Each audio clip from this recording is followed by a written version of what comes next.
because teachers are burdened with too much of paperwork. And I'm seeing this 2020 and beyond, there will be more paperwork, and one day teachers will be buried under loads of paperwork, maybe volcanic, I don't know. Nobody is listening to the teachers. We are the guinea pigs. Good ideas are abolished, if you know what I mean. During a time, good ideas are now abolished. I don't know why, but we heard a lot of stories, a lot of versions, and the base thing in the country to progress is the education system. If we don't set a goal where we are going, a curriculum that will see us to that mission and vision, then we are just like running in circles again and again and again, and we the teachers are the guinea pigs, and we are like many teachers are having high blood pressure that exceed over 200.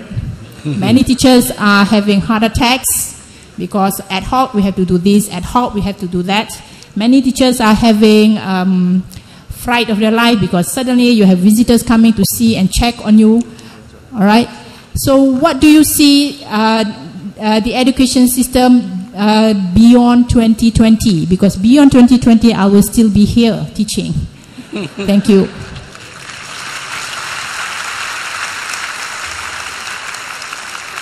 It's so nice to be so young and to still be around beyond 2020. But I would agree with you that the education system needs to be looked into. I wouldn't say that it is chaotic.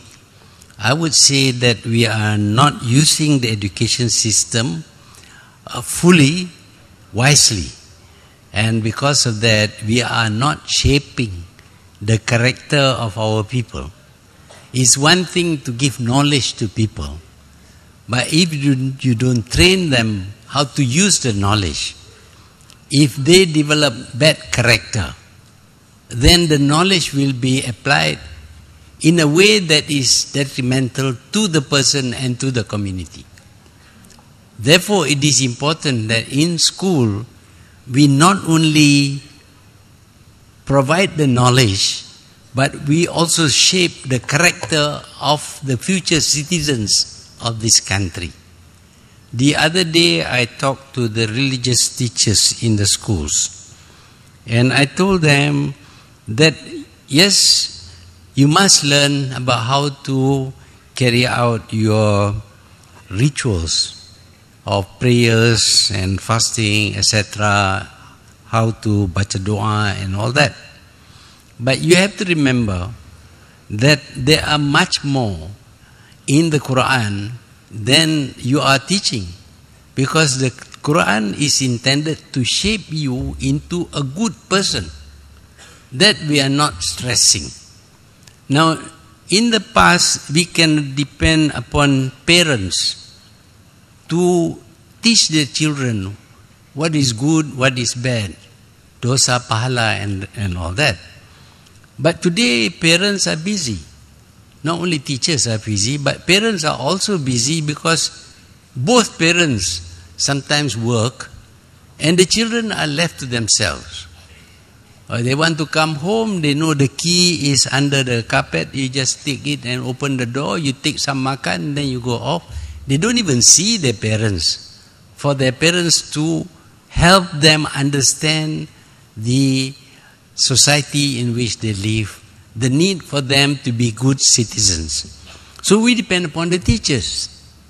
But the teachers, particularly those who are concerned with moral education, those who are concerned with religious education, they are teaching things that does not really shape a good character.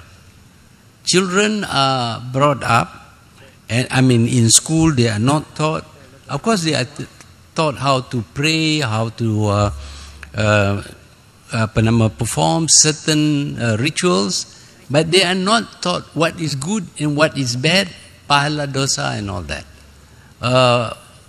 They are not taught, of course, they are not taught sex.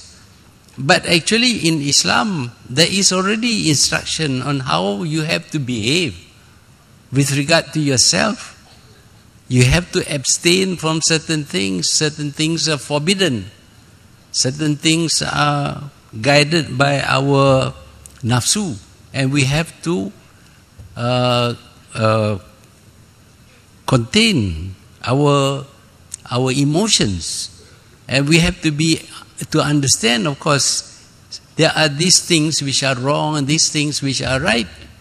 I mean, if you don't know what is wrong and what is right, and you follow your nafsu, inclination, emotion, then of course you are going to get into this problem of having to throw your baby into the dustbin. It's a horrible thing. Your own baby you throw into the dustbin. Why? Because you don't have the right values. So we have to depend mainly upon the religious teachers to implant into the children the right values. If you don't do that, then we are going to bring up educated people who do not know how to behave in society, who allows themselves to be influenced by their feelings. And they feel like doing something, they don't ask whether this is right or wrong, and they do it. And then they get into trouble later on. And of course the other thing is about good ideas being abolished. I think I know what you mean. This is about learning of science and math in English. I know some people think that this is a bad thing because some people cannot learn English, therefore all people should not learn English. I mean, normally we strive to achieve what is higher than what we have. We have to go up. But here, because some people are down there, now in order to be level, we go down. This is called leveling down, not leveling up. If you want to make progress, you must follow the best. But because there are bad people or people who are worse, then you follow the worst, then we are level. Is that the philosophy that guides this country? I don't think so. I don't think it should be so. So if there are indeed people who cannot understand English or cannot understand science in English, I think they should be taught, because I think they have the potential to understand English. I was born a Malay. My language is Malay, but I was taught English. So I understood English also. Now I can talk English. But if you don't teach, of course you cannot. So just learning science and math in English is no great burden. No great burden. Because to say that these kampong people are incapable of learning English is an insult to them.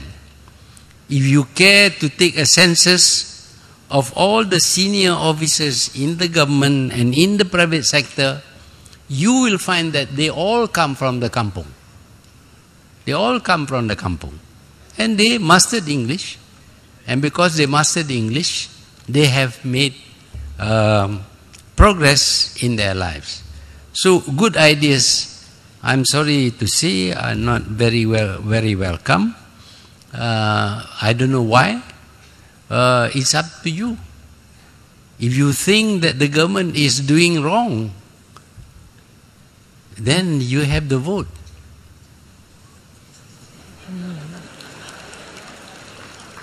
Tell the government in no uncertain term, if you do this, we are not going to vote for you. If we don't vote for you, you won't become the Prime Minister.